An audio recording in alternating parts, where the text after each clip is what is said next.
श्री शिवाय नमस्तुभ्यम। ओम नमः शिवाय। जय तुलसी माता। नमस्कार दोस्तों, आप सभी लोगों का स्वागत है हमारे यूट्यूब चैनल भगवान की भक्ति में। दोस्तों, आज हम इस वीडियो में जानेंगे कि तुलसी, जो घर में तुलसी माता का जो पौधा होता है, उसमें ऐसा जल भूल कर भी नहीं चढ़ाना चाहिए, नहीं तो फिर घर हो जाएगा कंगाल, घर में आएगी गरीबी। तो इसके बारे में हम आज इस वीडियो में बात करने जा रहे हैं। तुलसी माँ को कभी भी गलती से ऐसा जल नहीं चढ़ाना चाहिए, वरना घर में हो जाएगा अनर्थ। और तुलसी के साथ ही माँ तो लक्ष्मी भी हो जाती हैं क्रोधित। पूरी जानकारी के लिए इस वीडियो को अंत तक जरूर देखना है।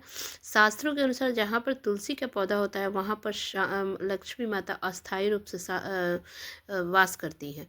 और आपको बता दें कि जो व्यक्ति सही तरीके से तुलसी की पूजा पाठ देखभाल अगर कर लेता है, तो सदैव महालक्ष्मी उनके घर में अपना स्थान बना लेती है। लेकिन तुलसी के कुछ वास्तु नियमों को आपको ध्यान में रखना चाहिए। तो आइए जानते हैं नियमों के बारे में। देखिए, नियमित रूप से अगर तुलसी के दर्शन करते हैं और हाथ जोड़ने से व्यक्ति के सभी पाप खत्म हो जाते हैं। ऐसे में उसके अंदर एक नई ऊर्जा का संचार होता है, जो उसे कामयाब बनाती है। पहला है। दूसरा नंबर है कि शास्त्रों के अनुसार तुलसी माता अगर जिस व्यक्ति पर मेहरबान हो जाती है, उसे रंग से राजा बना देती है। इसलिए माता लक्ष्मी की सच्चे दिल से जो व्यक्ति पूजा पाठ करता है, उसका फल अवश्य मिलता है। तीसरे नंबर, तुलसी के पौधे में प्रतिदिन पूजा पाठ और शाम को दीपक जलाने से व्यक्ति की सभी इच्छाएं पूरी होती है। और चौथे नंबर पे, यदि आपका कारोबार कम चलता है, पूरी तरह से ठप हो गया है, ऐसे में आप परेशान न हो। हर शुक्रवार के दिन तुलसी के पौधे में कच्चा दूध चढ़ाते रहे, आपकी परेशानी जल्द ही दूर हो जाएगी। तुलसी माता अपने भक्तों को कभी भी निराश नहीं करती। नंबर 5, जहाँ पर अस्थायी रूप से नियमित तौर पर तुलसी में दीपक जलाया जाता है, तो भूल कर भी भूत प्रेत आत्मा उस घर में भटकती भी नहीं है। बल्कि जहाँ पर तुलसी का पौधा लगा होता है, तो उस घर में नकारात्मक ऊर्जा बिल्कुल प्रवेश नहीं करती। नंबर 6, अगर आपको घर में पैसों की तंगी चल रही है, घर की जमा पूंजी धीरे धीरे कम हो जा रही है, ऐसे में आप तुरंत तुलसी का पौधा घर पर लें और नियमित रूप से उसकी पूजा करें और देखिए तुलसी माता का चमत्कार। नंबर 7, 100 गुना फल की प्राप्ति के लिए विष्णु भगवान की पूजा में तुलसी के पत्तों का बहुत महत्व होता है। कहते हैं, अगर आपके पास भगवान को चढ़ाने के लिए कोई भोग नहीं हो, तो केवल तुलसी का पत्ता चढ़ा दे, वो प्रसन्न हो जाते हैं। वैसे तो प्रत्येक देवी देवता की पूजा में तुलसी दल का उपयोग किया जाता है, लेकिन भगवान शंकर और गणेश की पूजा में तुलसी का उपयोग नहीं किया जाता है।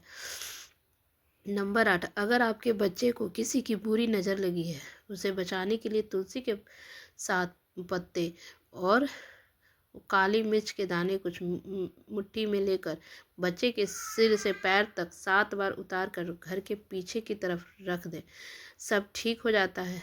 तो आप इसे बाएं से दाएं की तरफ घुमाना है, और यानी घड़ी का जो सुई जिस दिशा में उतरता है ना, बाएं से दाएं तक, उस दिशा में घुमाना है पैर से सर तक। तो आपको सारी परेशानी दूर हो जाती है और बीमारी भी दूर हो जाता है। शाम होने तक आपको इस 5 तुलसी के पत्ते तोड़कर और तकिए के नीचे रख दें। जहाँ पे सोते हैं, वहाँ पे तकिए के नीचे धीरे धीरे सभी समस्याएं खत्म हो जाती है। और ऐसे में पत्ते के फिर से तकिए के नीचे रख देने से आप सोते हैं, तो सुबह अपना जो आप चमत्कार देखेंगे कि कैसे इसका चमत्कार होता है। तो आप ज़रूर से इस उपाय को भी करें। नंबर 10, ज्योतिष शास्त्र के अनुसार कहा जाता है कि तुलसी का माला पहनने से बुद्धि ग्रह बलवान हो जाते हैं। ज्योतिष शास्त्र का कहना है कि अगर माला पहनने से सभी प्रकार के सुख मिलते हैं और कोई भी बुरी नज़र नहीं लगती। तुलसी की माला पहनने से पहले इसे गंगाजल और धूप दिखाना चाहिए। तुलसी की माला पहनने से पहले मंदिर में जाकर श्री हरि विष्णु की पूजा करनी चाहिए। जो लोग तुलसी की माला पहनते हैं, तो उन्हें प्याज और लहसुन और मांस मंदिरा का सेवन छोड़ देना चाहिए। नंबर 11, यदि आपका घर कार्य सफल हो जाता है, आपका कोई भी कार्य कर रहे हैं और सफल हो रहा है, तो ऐसे में आप तुलसी के पौधों की जड़ों को लेकर उसे गंगाजल से धो लें। इसके बाद इसकी ठीक तरह से पूजा करें और फिर पीले कपड़े में बांध कर रख दें। धीरे धीरे आपकी सभी समस्याओं का अंत हो जाएगा। नंबर 12, जो व्यक्ति तुलसी के पाउडर का इस्तेमाल करते हैं वह हमेशा भयंकर से भयंकर बीमारी से बचे रहते हैं।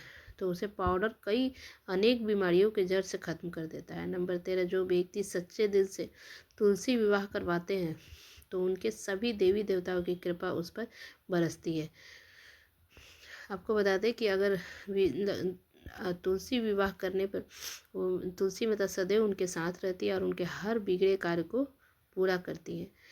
नंबर 14, तुलसी की कौन सी दिशा में रखें, आइए जानते हैं। वास्तुशास्त्र के अनुसार तुलसी का पौधा लगाने के लिए उत्तर दिशा या उत्तर पूर्व दिशा या फिर पूर्व दिशा चुनाव करना चाहिए, इससे सबसे उत्तम होता है।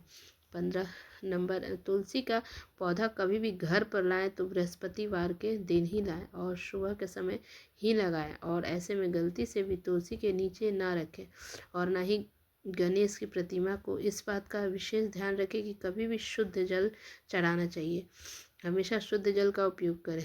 अगर जो भी पानी पीने लायक हो तो ऐसे जल का उपयोग ना करें।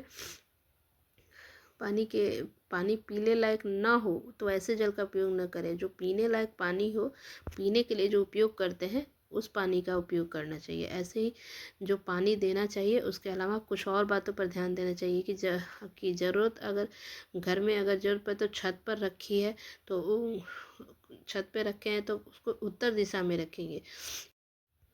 इस बात का ध्यान रखें कि दक्षिण पश्चिम में और दक्षिण में हमेशा श्यामा तुलसी को रखा जाता है। श्यामा तुलसी की पत्तियां बिल्कुल हरी और बड़ी होती है, इससे तुलसी जी भी कहते हैं। तुलसा जी की दक्षिण दिशा में रखने पर वास्तु दोष दूर होता है। दोस्तों, तुलसी को घर की छत पर रखना शुभ नहीं माना जाता। अगर आपके पास तुलसी जी को छत पर रखने के सिवाय कोई और जगह नहीं है तो एक विशेष उपाय में करें और तुलसी को कभी भी अकेले न छोड़ें, हमेशा उसे केले के पौधे के साथ रखें। दोनों पौधे बिल्कुल साथ में रखिए और उसे मौली धागा से बांध के रखिए, इससे आपको वास्तु दोष की हानि नहीं होगी। इस सबसे ज़्यादा जो महिलाएं सवाल पूछती हैं कि अगर मासिक धर्म के 2 दिन तुलसी की पूजा की जा सकती है या नहीं, तो महिलाएं तुलसी को मासिक धर्म के दौरान जल चढ़ा सकते हैं या नहीं। तो चलिए हम इस बारे में बात करते हैं। दोस्तों, मासिक धर्म के दौरान अपवित्र होती है, इसीलिए मासिक धर्म के दौरान कुछ काम ऐसे होते हैं जो नहीं करने होते हैं, इसलिए आपको तुलसी को हाथ नहीं लगाना चाहिए, वो ख़राब हो जाता है। और मंदिर नहीं जाना चाहिए, चौराहे पर नहीं जाना चाहिए क्योंकि इससे बुरी नज़र लग सकती है। ऐसे ही पौधे में पानी भी नहीं देना चाहिए, इससे पौधे सूख जाते हैं। और कोई भी मासिक धर्म में जो भी धार्मिक कार्य होते हैं वो नहीं करने चाहिए। इससे मासिक धर्म के दौरान तुलसी को भी जल अर्पण नहीं करना चाहिए, तुलसी का व्रत भी नहीं करना चाहिए और तुलसी के पास जाना भी नहीं चाहिए, वरना तुलसी का पौधा सूख जाता है, इसे अपवित्र माना जाता है। उसे पवित्रता के साथ ख्याल रखना चाहिए। मासिक धर्म के दौरान चौथे दिन स्नान करने के बाद ही आपको धार्मिक कार्य करना चाहिए। तो अगर हमारा ये वीडियो अच्छा लगे तो एक लाइक और सब्सक्राइब जरूर से कर दीजिएगा। बहुत बहुत धन्यवाद।